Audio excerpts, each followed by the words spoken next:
할렐루야. 우리 해림의 모든 성도들을 다시 한번 주님의 이름으로 축복합니다. 하나님의 크신 사랑과 은혜가 여러분에게 함께 하시기를 축복합니다.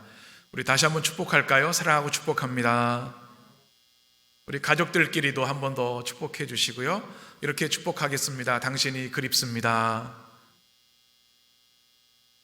우리 교회를 그리워하고 또 성도들을 그리워하는 마음 우리 주님께서 아시고 또 우리 교회 모든 성도들에게 은혜를 베풀어 주실 줄 믿습니다. 우리 사랑하는 성도 여러분, 한 주간 어떻게 지내셨습니까? 아마 모두 다 힘들고 어려운 마음들이 있으셨을 줄 압니다.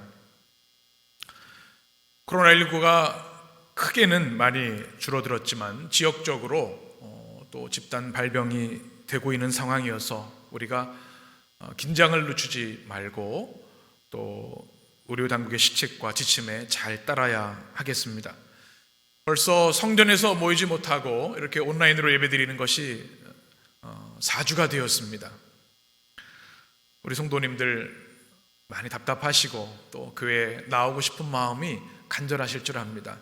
또 예배를 인도하면서 이렇게 적은 무리가 모여 있어서 많은 성도들을 뵙지 못해서 얼마나 안타깝고 또 우리 성도들이 보고 싶은지 모르겠습니다. 안타깝고 가슴이 아픕니다. 한두 주면 지날 줄 알았는데 시간이 길어지니까 더 그런 마음이 강해지는 것 같습니다. 이럴 때일수록 우리는 우리의 마음의 중심을 잘 잡고 우리가 믿음의 뿌리를 깊이 내려야 할 줄 믿습니다. 전문가들은 이제 우리 이 코로나19를 대하는 우리의 시각이 좀 바뀌어야 된다고 얘기를 합니다. 장기적인 안목이 필요하다는 이야기입니다. 과도한 불안을 버리고 일상에서 감염 예방을 힘쓰는 그런 일을 이제 해 나가야 된다는 이야기죠. 이화여대 최재천 교수님이 이런 얘기를 합니다. 그는 사회생물학과 교수인데요. 우리 일상이 기적이라는 이야기를 이 과학자가 얘기하고 있습니다. 지구를 사과에 비유한다면 이 사과 껍질보다 얇은 대기층 안에서 77억 명이 지금 살고 있는 것이죠. 이것 자체가 과학으로 설명할 수 없는 기적이라는 겁니다. 그리고 매일 우리가 아침에 잠에서 깨어서 식사를 하고 밥을 먹고 또 이야기하고 일상을 살아가는 것, 우리가 숨쉬는 이 모든 것들이 기적이라고 하는 것. 우리는 과도한 두려움, 질병에 대한 걱정들이 있는데요. 사실은 기적적인 은혜가 없으면 우리는 단 한순간도 살 수 없는 존재라는 것을 기억하면서 우리 마음에 담대함을 가질 필요가 있다 이야기를 합니다. 코로나19가 종식될 수 있도록 함께 기도해 주실 뿐만 아니라 담대한 믿음으로 또 단단한 마음으로 이 어려움을 잘 이겨내 주시기를 부탁을 드립니다. 저는 이 코로나19 사태가 진행되면서 이런 생각이 들었습니다. 우리가 지금 살아가는 이 삶이 광야와 같다라는 생각입니다. 광야를 지나고 있는 것 같은 마음이 듭니다. 광야가 어떤 곳입니까? 황무지입니다. 황폐한 땅입니다. 가도 끝이 없고 답답하고 안타까운 그곳이 바로 사막, 광야입니다. 힘든 일이죠. 우리는 그런데 이 광야 같은 시간들을 보내면서 우리 인생이 광야 같구나 하는 생각을 지울 수가 없습니다. 우리 개인의 문제들이 많이 있죠. 우리의 기도의 제목들, 아픔, 눈물들이 있습니다. 우리는 개인의 광야를 모두 지나고 있습니다. 또 우리는 공동체의 광야 또한 지나고 있습니다. 우리 대한민국 또 우리 지구 공동체 전체가 지금 코로나19와 전쟁을 벌이고 있는데 이 광야 같은 삶이 계속되고 있다는 사실입니다. 이런 생각을 합니다. 광야의 삶은 힘들지만 반드시 끝이 있다는 사실입니다. 반드시 끝날 것입니다. 다만 이 광야를 지나는 시간을 어떻게 보낼 것인가, 이것이 중요한 것이죠. 인내하고 힘과 지혜를 모아야 할 때입니다. 특별히 우리도 힘들지만 우리보다 더 힘든 이들을 우리는 기억하고 기도했으면 좋겠습니다. 지금도 확진자들은 큰 고통을 가지고 있을 것입니다. 그 가족들의 마음은 어떻겠습니까? 또 사망자로 인해서 장례를 해야 되는데 장례를 할 수도 없는 사람들도 많이 있습니다. 또 의료진들이 그 어렵고 힘든 상황 가운데 땀 흘리며 수고하고 있습니다. 그들을 위해 우린 기도해야 되겠죠. 우리 대한민국은 얼마나 감사한지요. 그래도 잘 감당하고 있는데 또 유럽에 얼마나 어려운 일들이 많은지 이제 앞으로 아프리카가 걱정입니다. 우리도 힘들지만 서로 격려할 뿐만 아니라 우리보다 더 힘든 이들을 주님의 마음으로 품고 기도해 주시기를 부탁을 드립니다. 저는 우리 해림교회 성도들이 광야 같은 세상을 지나고 있지만 오아시스 같은 성도들이 되어 주셨으면 좋겠습니다.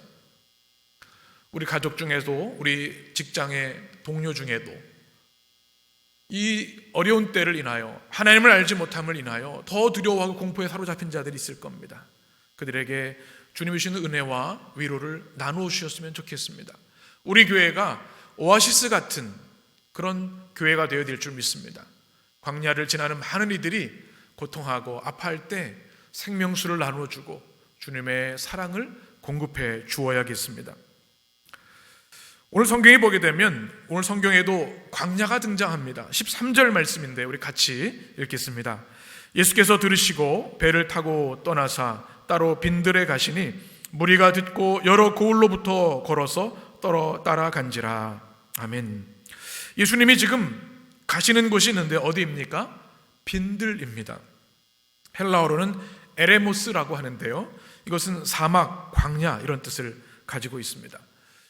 성경에 보면 이 광야는 여러 가지 중요한 의미를 가지고 있습니다. 특별히 구약 성경에 보면 이 광야는 무서운 곳, 두려운 곳, 생명을 유지하기 어려운 곳, 부정적인 이미지로 많이 그려져 있습니다. 그런데 또 구약 성경에도 그렇고 신약 성경에도 그렇고 이 광야는 또한 좋은 의미도 가지고 있습니다. 어떤 의미일까요? 광야 40년 동안 주님이 함께 하신 곳, 또 영적으로 훈련받고 성장하는 곳 또한 광야입니다. 우리는 누구나 광야를 지나야 합니다. 광야를 피할 수 있는 사람은 없지요. 그런데 이 광야를 어떤 모습으로 지나가느냐가 중요합니다. 우리에게 고통과 아픔을 주는 장소로 지나갈 것인가? 아니면 이 광야를 통해 우리가 하나님을 더 뜨겁게 만나고 영적으로 성장할 것인가? 이것이 중요하다는 것이죠. 이 광야를 어떻게 지나가기를 원하십니까? 이사야 58장 11절에 이렇게 말씀합니다. 우리 같이 읽겠습니다. 여호와가 너를 항상 인도하여 메마른 곳에서도 내 영혼을 만족하게 하며 내 뼈를 견고하게 하리니 너는 물된 동산 같겠고 물이 끊어지지 아니하는 샘 같을 것이라. 아멘. 광야는 분명히 위험과 고난이 있는 땅, 피하고 싶은 땅인데요, 우리가 그 땅에서도 하나님을 의지하고 그 말씀을 붙들게 되면 이사야 58장의 말씀처럼 주님께서 우리를 인도해 주시고 메마른 곳에서도 우리 영혼을 만족해 하실 줄 믿습니다. 우리 뼈를 견고하게 하시고 물된 동산 같은 축복을 주실 줄 믿습니다. 광야에 있어도요, 물이 공급되면 생명이 있고 열매가 있습니다. 물이 끊이지 않는 샘, 이 어려운 시대를 살아가는 이 시대에 우리 주님께서 물된 동산의 축복을 우리 성도들에게 부어주시기를 간절히 축원합니다. 광야는 외롭습니다. 홀로 아무도 없는 그곳을 지나가야 하기 때문에, 또 광야는 배가 고픕니다. 모든 것이 결핍되어 있습니다. 또 두려운 곳이지요. 적과 맹수들이 언제나 공격할 수 있습니다. 그래서 광야를 좋아하는 사람은 없습니다. 외롭고 힘들기 때문에. 그런데 오늘 성경에 보면 예수님께서 광야로 가고 계십니다. 외롭고 힘들고 위험한 곳이지만 사실 주님은 복음서에 보면 자주 광야로 나가셨습니다. 왜 그러셨을까요? 광야는 기도할 수 있는 곳이었기 때문에 그렇습니다. 광야는 하늘과 땅 사이에 아무것도 없는 곳이기에 우리가 단독자로서 절대자 하나님을 만날 수 있는 가장 좋은 기도의 자리이기 때문에 주님은 광야로 나아가셨습니다.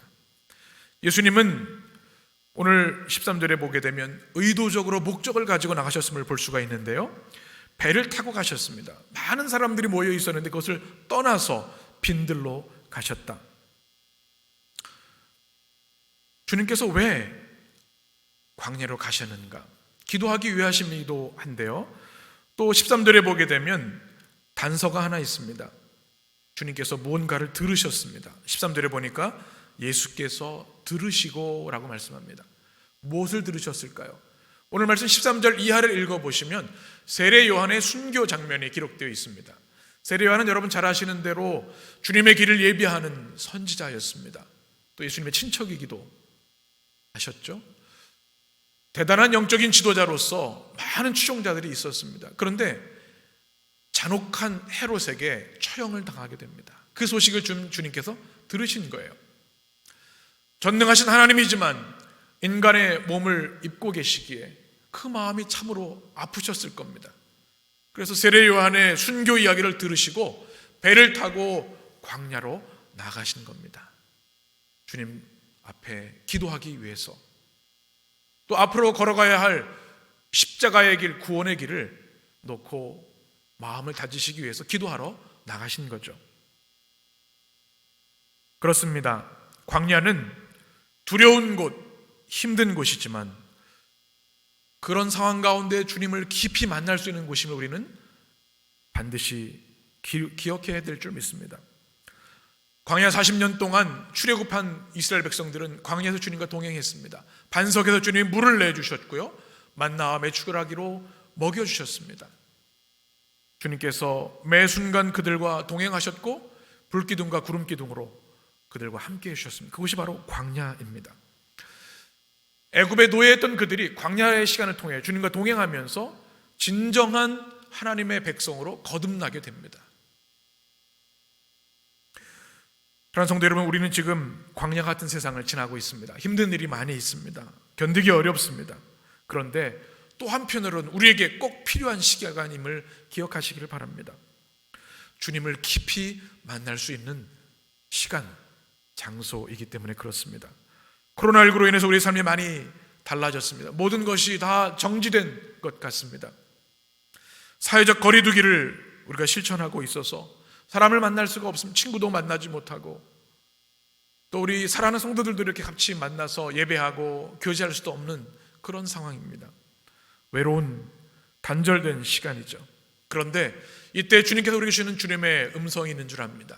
내가 너와 단독적으로 단둘이 깊이 만나기를 원한다. 우리 인생에 꼭 필요한 시간으로 주님은 우리를 부르시는 줄 믿습니다.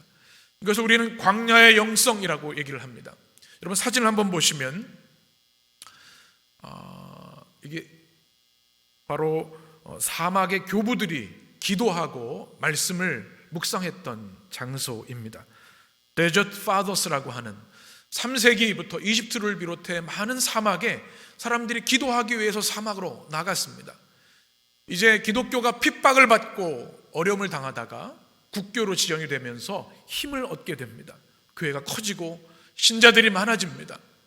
그런데 힘을 얻게 된 교회는 영혼에 관심을 두지 아니하고 더 힘을 키우는데, 선거하는 데만 관심을 둡니다. 복음의 능력을 잃어버리고 영혼을 향한 안타까움을 잃어버린 그 시대, 교회를 위해서 또 복음의 회복을 위해서 그들은 기도하기 위해서 광야로 나갔던 것입니다. 이 사막교부들의 글들이 있습니다. 금언들이 있는데요, 그 영성의 깊이가 대단합니다. 그리고 이것이 훗날에는 수도원 영성으로 변화가 됩니다. 사진을 보시면 제가 성지순례 다녀왔던 그 다음 사진 보시면 메테오라라고 하는 수도원이 있습니다. 지금도 참 이해하기 어려운 것인데, 산 정상 끝도 없이 올라가서 바위에 집을 짓고 거기서 기도하는 수도사들이 있었습니다.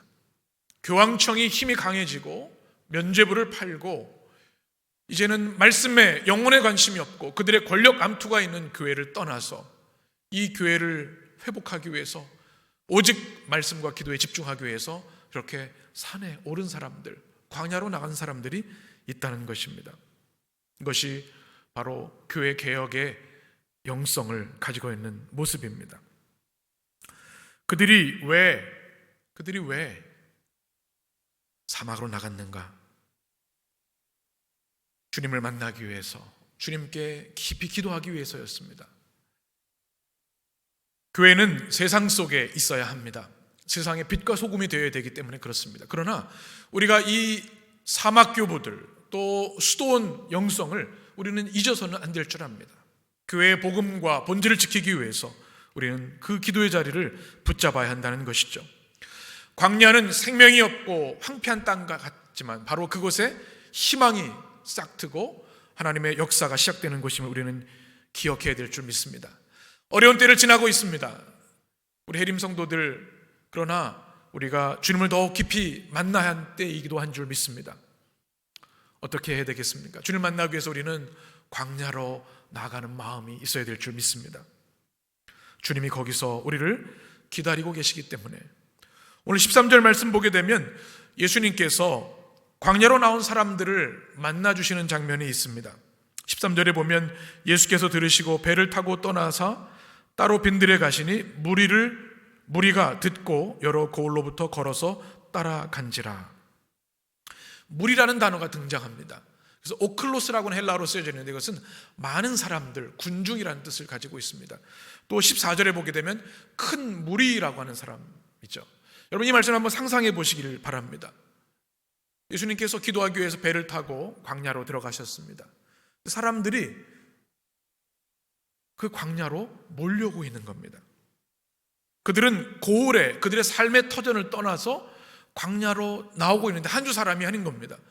수많은 사람들이 그 광야를 향해 나가고 있습니다. 그들의 얼굴을 한번 생각해 보시기 바랍니다. 그들의 마음을 한번 생각해 보시길 바랍니다. 그들은 간절한 열망을 가지고 사막으로 나아갑니다. 광야로 나간 겁니다. 왜 그랬을까요? 그들이 안정적인 집을 떠나서 마을을 떠나서 광야로 간 이유는 단 하나였습니다. 주님을 만나기 위해서였습니다. 저는 말씀을 묵상하면서 이 말씀에서 큰 울림이 있었습니다. 바로 광야 같은 세상을 지난 우리들에게 이 열망과 간절함이 있는가 하는 것을 묵상하게 되었기 때문에 그렇습니다. 우리는 코로나19로 인한 안타까운 상황들의 마음을 빼앗겨서 주님을 향한 마음을, 그 열정을, 그 갈망을 잊어버리고 있는 것은 아닌가.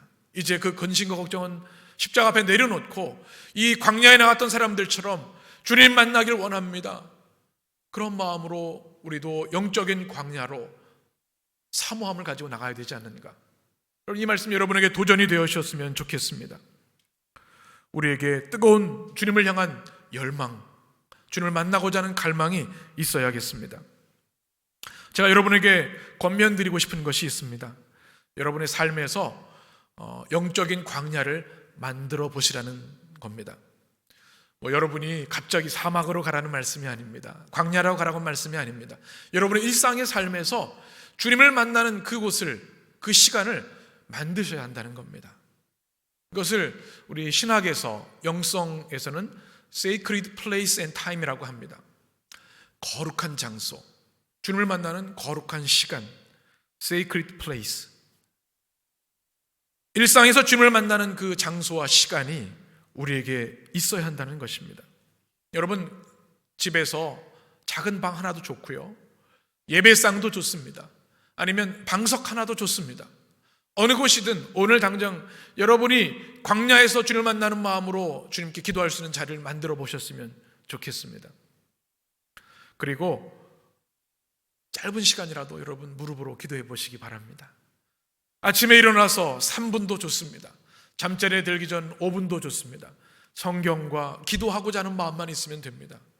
그리고 처음엔 어색하겠지만 자꾸 경험하시면 그 은혜를 여러분 더 사모하게 되실 겁니다.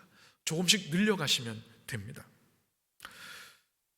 그 누구에게도 방해받지 않고 주님과 만나는 그 아름답고 거룩한 시간, 그 시간이 이 어려운 광야를 지나는 이때 여러분에게 회복되시기를 축복합니다. 코로나19로 인해서 강력한 사회적 거리두기를 방역당국이 요구하고 있습니다. 사람들과의 거리는 우리가 유지해야겠습니다. 그러나 이때 하나님과의 관계를, 그 거리를 좁힐 수 있는 시간이 되었으면 좋겠습니다. 주님을 만나는 이 sacred place, 그곳이 있을 때 여러분 더 깊이 주님을 만나고 여러분의 믿음과 영성이 강해질 줄 믿습니다. 그곳은 나중에 여러분에게 주시는 사랑의 시간이 될 것이고 하늘의 능력을 공급받는 시간이 되어서 이 어려움을 넉넉히 이기는 힘을 주님께서 주실 줄 믿습니다. 주님과 친밀해지기를 원하고 주님과 더 가까워지기를 원하는 마음, 이 어려울 때에 영적으로 성장하고 성숙하기를 원하는 마음, 그런 마음으로 여러분에게 이 권면을 드리는데 이 거룩한 시간들을, 장소를 꼭 만들어 보시길 바랍니다. 위대한 주님의 사람들은 하나같이 광야의 시간들이 있었습니다. 세례 요한을 기억하시죠? 주의 길을 예비하는 자로서 위대한 일을 감당했습니다. 근데 그의 별명이 뭐냐? 광야에서 외치는 자의 소리다. 참 멋있죠? 그리고 주님의 칭찬을 받았습니다. 여자가 낳은 이 중에 이보다 더 나은 사람이 없다. 그는 광야에서 메뚜기의 석청을 먹으면서 주님께 기도하던 사람이었어요. 광야의 사람이었죠. 여러분, 사도 바울을 기억하십니까? 그에게 가장 중요한 시간은 다메섹에서 주님을 만난, 부활의 주님을 만난 사건인데요. 또 하나 중요한 것이 있습니다. 하나님의 은혜를 경험하고 나서 그는 아라비아 사막에서 3년 동안 기도했습니다. 갈라디아서에 나오는 내용인데요. 그것은 우리가 잘 알지 못하지만 사막에서, 광야에서 주님과 깊이 만났던 시간이 있었기에 그는 위대한 복음 사역을 감당할 수 있었습니다. 광야는 영적 거인들이 태어나는 거룩한 땅이라는 사실입니다. 이 어려운 때에 우리 성도들이 광야 같은 세상을 지날 때 주님을 만나는 이 거룩한 시간과 장소를 회복하셔서 여러분이 영적으로 훌쩍 성장하고 영적 거인으로 자라게 되시기를 주님의 이름으로 축복합니다. 그러면 주님을 만나면 우리에게 어떤 일이 생기는가? 오늘 말씀과 다음 주 같이 은혜를 나누려고 합니다. 오늘 14절의 말씀을 보게 되면 광야로 나온 사람들을 향해 주님이 하신 일들이 있는데요. 14절에 보면 예수께서 나오사 그 큰 무리를 보시고 불쌍히 여기사라고 말씀하고 있습니다. 어떻게 여기셨다고요? 불쌍히 여기셨다. 그럼 오늘 이 말씀 하나로 같이 은혜를 나누고 한 주간 묵상하길 원합니다. 주님이 불쌍히 여기셨다. 왜 그랬을까요? 광야로 나온 사람들을 아셨기 때문에 그렇습니다. 그들이 왜 일상의 삶을 떠나서 주님을 찾아 광야로 나갔겠습니까? 예수님 당시에 유대 땅의 삶은 참으로 참혹했습니다. 경제적으로 무너져 있는 상태여서 먹고 사는 것이 너무나 어려웠습니다. 정치적으로는 나라를 빼앗긴 속국의 삶이었고 정서적으로도 마음 둘 곳이 없는 그런 시대였습니다. 뿐만 아니라 영적으로 피폐한 시대였습니다. 회당에 있는 사람들, 율법사들, 제사장들이 영혼에 관심은 없고 그들의 권력과 힘에만 관심을 가졌습니다. 그래서 이 군중들, 오클로스, 이 사람들은 마음을 둘 곳이 없는 겁니다. 그래서 그들의 갈급함을 가지고 예수님에 대한 소식을 듣고 그들은 주님을 만나기 위해 광야로 나아간 것이죠. 자신의 모든 것을 내려놓고 오직 주님을 뵙기 위해서. 그들의 마음을 아시기 때문에 주님은 가슴이 참 아프셨을 겁니다. 집 나온 아이처럼, 길을 잃은 어린 양처럼 주님의 마음은 참으로 아프셨을 겁니다. 우리 인생에도 외롭고 가슴 아픈 일들이 얼마나 많은지 모릅니다. 때로는 가장 가까이 있는 사람조차도 우리의 마음을 이해해 주지 못하고 답답한 마음을 가질 때가 있죠. 왜냐하면 사람들은 우리의 겉모습만 보기 때문에 그렇습니다.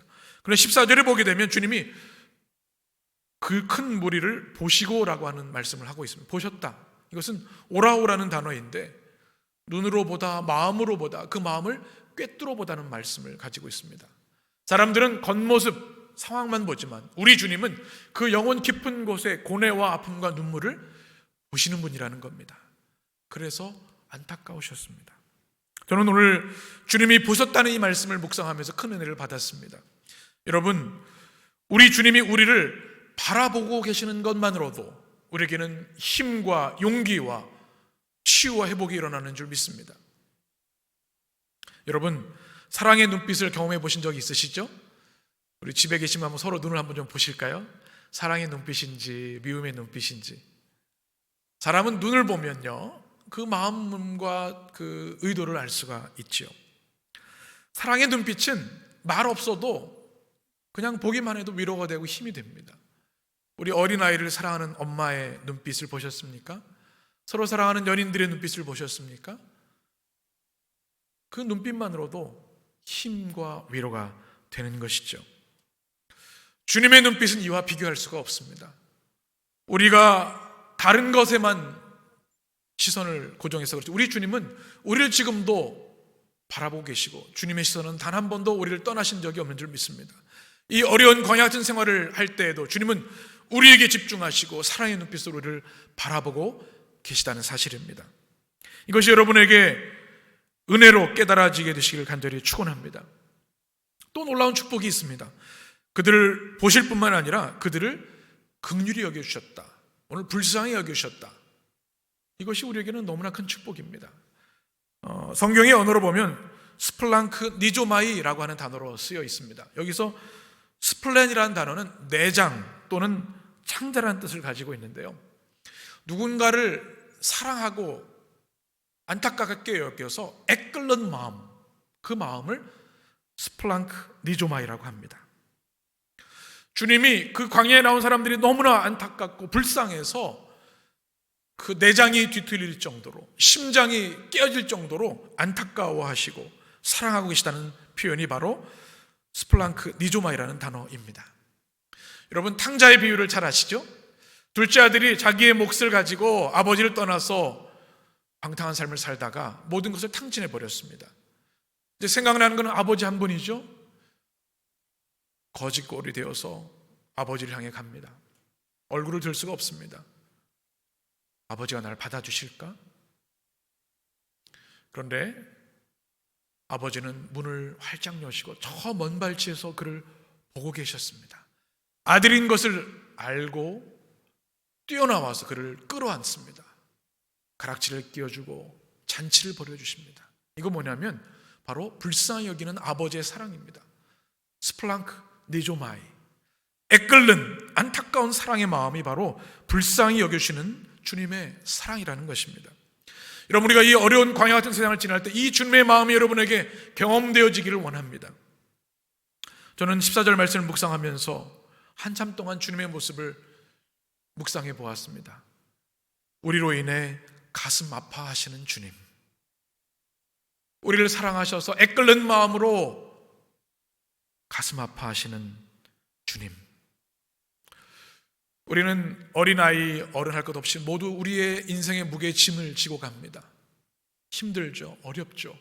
주님은 그것을 보시고 스플랑크 니조마이, 애끓는 사랑으로 안타까워하신다는 말씀입니다.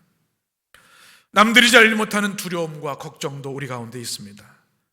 주님은 그것을 외면하지 않으시고 애끓는 사랑으로 우리를 품어 안아주신다는 사실입니다. 사랑하는 성도 여러분, 오늘 우리가 찬양도 했는데요, 슬픈 마음에 있는 우리 모든 마음들, 이 주님의 사랑의 마음 앞에 다 내어놓으시기를 바랍니다. 주님, 이것이 걱정이 됩니다. 두렵습니다. 무섭습니다. 주님, 이것으로 인해 내 눈물이 납니다. 주님 앞에 모든 것을 다 내어놓으시기를 바랍니다. 그러면 주님께서 불쌍히 여기신 사랑으로 우리를 끌어안아 주실 겁니다. 세상에서 사람들이 우리를 불쌍히 여기는 것은 그리 유쾌한 일은 아닙니다. 때로 상처가 됩니다. 그러나 우리의 창조주이시고 아버지이시고 우리를 위해 십자가에 대신 죽으신 사랑의 아버지께서 우리를 불쌍히 여겨주시는 것은 우리에게 큰 축복이요 은혜인 줄 믿습니다. 사순절을 지나고 있습니다. 여러분, 사순절 묵상 열심히 하고 계시죠? 우리 교회에 모여서 사순절 새벽 기도는 하지 못하지만 가정에서 우리가 매일 기도하고 있는데요, 사순절에 우리는 십자가 묵상을 깊이 해야 합니다. 여러분, 요즘 많은 전 세계 사람들에게 위로를 주고 있는 이 십자가의 모습인데요, 바로 브라질에 있는 예수님 상이죠. 그런데 예수님의 그 상의 사진을 보시면 지금 코로나19로 인해 고통하는 나라들의 국기들이 다 그려져 있습니다. 주여, 이 땅을, 이 세계를 불쌍히 여겨 주옵소서. 그런 마음으로 온 세계 크리스천들이, 또 사람들이 기도하고 있는 십자가입니다. 예수님의 십자가를 생각해 봅니다. 그 십자가가 어떻게 시작됐습니까? 우리가 죄로 인해 죽을 수밖에 없고 영원한 저주에 갈 수밖에 없는 그것을 안타까워하셔서 애끓는 마음으로 주님은 이 땅에 인간의 몸을 입고 오셨고, 죄 없으신 예수님께서 하나님의 어린 양이 되셔서 우리의 모든 죄를 대속하시고 피 흘려 죽으신 십자가의 사랑, 그 십자가의 사랑은 바로 우리를 불쌍히 여겨주시는 스플랑크 니조마이에서 시작됐다는 사실을 우리는 기억해야 합니다. 사랑하는 성도 여러분, 이 어려운 때에 주님께 불쌍히 여김을 받는 은혜가 있게 되기를 간절히 축원합니다. 주님이 불쌍히 여기시는 이 긍휼함은 수동적이거나 약한 것이 아니라 전투적이고 강렬한 것입니다. 어미새가 새끼를 끌어안는 것처럼 주님이 품어주시면 그 누구도 우리를 해칠 수 없습니다. 주님의 날개에 피하기만 하면, 주님이 우리를 불쌍히 여기시고 품어주시면 안전하다는 사실입니다. 주님의 긍휼하심은 완전하고 완벽한 것이죠. 그 은혜가 여러분에게 경험되어지기를 간절히 축원합니다. 뿐만 아니라 우리가 기억할 것은 그 하나님의 긍휼하심, 불쌍히 여기심을 받고 우리도 그런 마음을 가지고 살아가야 한다는 사실입니다. 사진에 보시면 구두수선공 김병록 씨의 모습이 나와 있습니다.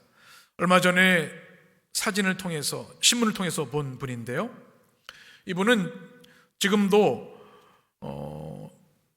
종로 쪽에서 아주 작은 구두 수선 일을 하시는 그런 분입니다. 3평 크기의 작은 방에서 50년 동안 구두 수선과 구두 닦는 일을 하셨다고 하죠. 그런데 이분이 나중에 이제 나이가 들면 갈 곳 없는 사람들을 모아서 같이 농사지며 살려고 파주 마장리에 땅을 10,000평 정도를 평생 모은 돈으로 사셨습니다. 그것이 2억 정도가 되었다고 하는데 지금 그것이 이제는 7억 정도가 되었다고 하죠.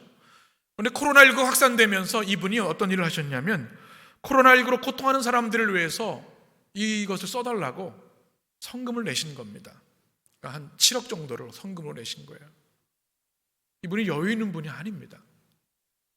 지금도 작은 집에서 아내와 딸, 그리고 27살 된 다운 증후군을 가진 아들과 함께 어렵게 사는 사람입니다.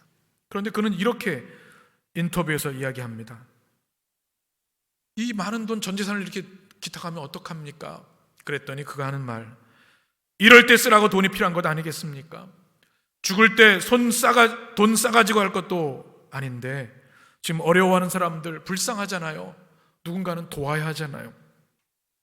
저는 그의 이야기를 들으면서 가슴이 아프고 큰 감동이 되었습니다. 마스크 의병단이란 말을 여러분 들어보셨습니까? 지금 우리 시대 할머니들이 마스크를 만드신다고 합니다. 지금 마스크 대란이 있지 않습니까? 구하기가 어려운 거예요. 특별히 몸에 불편한 사람들은 가서 줄 설 수도 없는 거죠.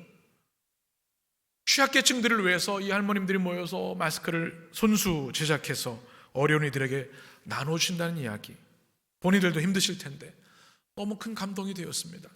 여러분, 대구 경북 지역에는 지금도 사투를 벌이며 환자들과 싸우는 사람들이 있습니다.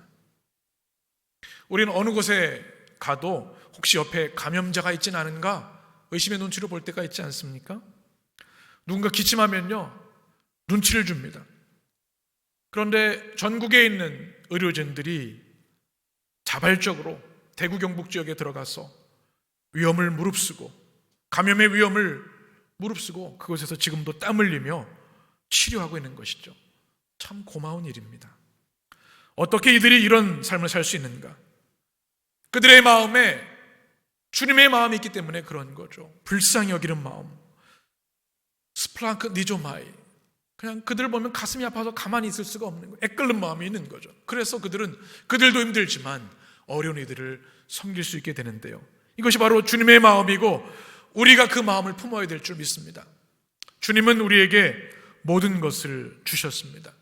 생명을, 전부를 주셨습니다. 우리를 사랑하시고 불쌍히 여기셨기 때문에 이제 더 이상 우리가 죄와 사망의 노예로 살지 아니하고 하나님 나라의 주인공으로 자유와 평화를 누리고 살기를 원하셨기 때문에 십자가에서 그 모든 죄의 저주를 끊으시고 우리를 용서해 주시고 구원과 영생을 주신 것이죠.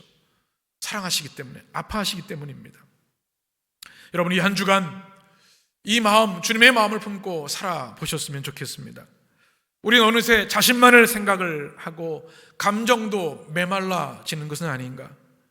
이제는 남 때문에 아파하지도 않은 돌 같은 마음을 가지고 있는 것은 아닌가 생각을 합니다. 사랑이 무엇입니까?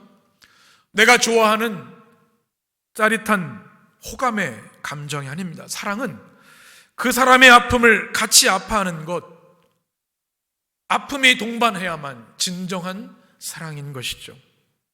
사랑 때문에 주체할 수가 없고 애끓는 마음이 생기는 것, 그것이 사랑인데요. 그 사랑으로 우리 가족들을 바라보고 우리 이웃들을 바라볼 수 있게 되기를 축복합니다. 알버트 슈바이처 박사님을 잘 아실 겁니다. 그는 박사학위가 여러 개 있고 교수직으로 안정된 삶을 살았는데요, 뒤늦게 의학을 공부해서 아프리카 의료선교로 나아갑니다. 사람들이 묻죠. 왜 그렇게 살아갑니까? 잠깐 봉사한 것이 아니라 평생 아프리카의 환자들을 돌보는 삶을 살았죠. 그의 삶의 목적이 달랐습니다. 그냥 나 혼자 잘 먹고 잘 사는 성공적인 삶, 풍요로운 삶의 목적이 아니라 예수님의 제자로 사는 것이 그의 목적이었습니다. 주님의 애끓는 마음, 불쌍히 여기는 마음이 있었기에 그렇게 살 수 있었습니다. 우리나라에도 한국의 슈바이처라고 불리는 문창모 장로님이 있습니다. 이 원주에서 오랫동안 의사 생활을 하셨던 그런 분입니다. 1907년 태어나신 분인데요, 이분이 어릴 때 예수님을 믿게 된 계기가 참 재밌습니다. 교장 선생님이 고등학교 때 너 참 똑똑하게 생겼는데 예수님만 잘 믿으면 참 훌륭한 사람이 되겠구나, 그 말을 한마디 듣고서 그날로 교회에 가기 시작하고 신앙생활을 하게 됩니다. 그래서 의학 공부를 연의학당, 연세대에서 공부를 하고 거기서 닥터 셔우드 홀을 만나게 됩니다. 우리 초창기 의료 선교사죠. 그와 함께 결핵 퇴치를 위해서 씨를 발행하기도 하고 어려운 이들을 돌보는 일을 했습니다. 그는 원주 기독병원의 초대 원장이 되었고요, 거기서 은퇴하고 나서 43년 동안 문이비인후과를 원주 학성동에서 의술을 펼치셨습니다. 이분에게 재미있는 일화들이 많이 있습니다. 이 병원은 아침 6시에 연대요. 왜 그랬을까요?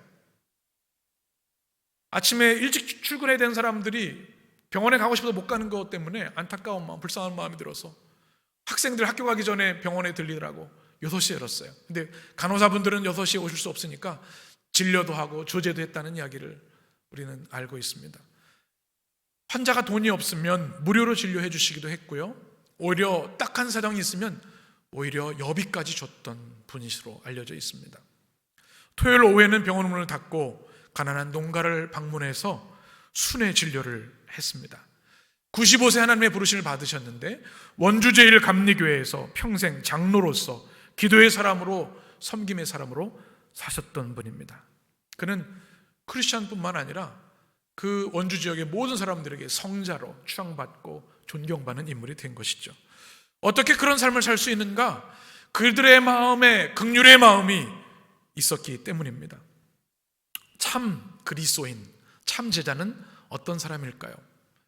어떤 교단의 감독회장일까요? 대형교회 목회자이겠습니까? 성경을 완전히 통달한 사람이겠습니까? 도덕적으로 완벽한 사람이겠습니까? 아닙니다. 주님의 제자는 주님의 그 안타까워하는 사랑의 마음, 스플랑크 네조마이, 애끓는 불쌍히 여기는 마음을 가진 자들이 주님의 제자인 줄 믿습니다. 이제 우리는 그 마음을 가지고 우리 가족을 돌보고 세상을 품어야 할 줄 믿습니다. 여러분, 최근에 울어보신 적이 있습니까? 너무 답답해서, 힘들어서, 고통스러워서 우리 인생에는 울지 않고는 견딜 수 없는 순간들이 분명히 있습니다. 광야를 지날 때 그렇습니다. 그런데 여러분, 그 어려운 순간 이 말씀을 기억하시기 바랍니다. 로마서 8장 26절, 이와 같이 성령도 우리의 연약함을 도우시나니 우리는 마땅히 기도할 바를 알지 못하나 오직 성령이 말할 수 없는 탄식으로 우리를 위하여 친히 간구하시느니라. 우리가 기도할 수 없는 그 순간에도 성령께서는 말할 수 없는 탄식으로 우리를 위해 기도하고 계시다는 것, 사랑의 눈물을 우리를 위해 흘리고 계시다는 것, 여러분 이것을 기억하시기를 바랍니다. 여러분, 주님이 여러분을 사랑하심을 이 광야의 시간에 체험하게 되시길 바랍니다. 남의 이야기 아니라 나의 이야기로, 나의 간증으로 경험하게 되시길 바랍니다. 주님이 여러분을 사랑하시되 심장이 터질 듯한 사랑으로 여러분을 사랑하십니다. 제가 좋아하는 찬양 중에 제이어스의 내 모습 이대로라고 하는 찬양이 있습니다. 가사가 이렇습니다. 내 모습 이대로 사랑하시네. 연약함 그대로 사랑하시네. 나의 모든 발걸음 주가 아시나니 날 인도하소서. 내 모습 이대로 사랑하시네. 연약함 그대로 사랑하시네. 나의 모든 발걸음 주가 아시나니 날 인도하소서. 주의 날개 아래 거하는 것, 주의 임재 안에 거하는 것, 나의 가장 큰 소망, 나의 가장 큰 은혜, 주와 함께 동행하는 것. 여러분, 이것보다 더 큰 축복이 어디 있겠습니까? 우린 부족하고 연약하죠? 그런데 주님은 그것을 나무라지 않으십니다. 우리를 있는 그대로 사랑하십니다. 부족한 모습, 연약한 모습 그대로 말입니다. 그래서 주님 앞에는 우리는 사랑받기 위해 노력할 필요가 없습니다. 우린 누군가에게 사랑받으려면 노력하고 애를 쓰지 않습니까? 그런데 주님 앞에는 그럴 필요가 없어요. 아둥바둥할 필요가 없어요. 우리의 연약한, 부족한, 깨어진 모습을 다 그대로, 있는 그대로 사랑하시기 때문에 그 사랑을 이 광야를 지나는 시간 경험하게 되시기를 축원합니다. 그 사랑을 경험하면 우리는 그때야 비로소 주님을 진정으로 사랑할 수 있고, 그때야 비로소 우리는 진정 이웃을 사랑할 수 있게 될 것입니다. 주님은 언제나 아프고 깨어진 사람들을 만나 주셨습니다. 갈 곳이 없는 사람들, 아픈 사람들, 인생의 광야로 나온 사람들, 그들을 넓으신 품으로 끌어안아 주셨습니다. 우리 모두 광야를 지나고 있습니다. 그러나 두려워하지 마시기 바랍니다. 그 주님이 광야에서 우리를 품고 계시고 함께 하시고 계시기 때문입니다. 여호수아 1장 9절의 말씀, 이렇게 우리에게 말씀합니다.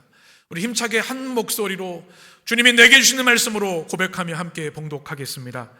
내가 내게 명령한 것이 아니냐. 강하고 담대하라. 두려워하지 말며 놀라지 말라. 내가 어디로 가든지 내 하나님 여호와가 너와 함께 하느니라 하시니라. 아멘. 이 말씀이 아멘이 되시기를 바랍니다. 광야에서 어려운 시간을 보내고 있지만 주님이 여러분과 함께 하시고 여러분을 승리의 길로 인도하실 것입니다. 기도하겠습니다.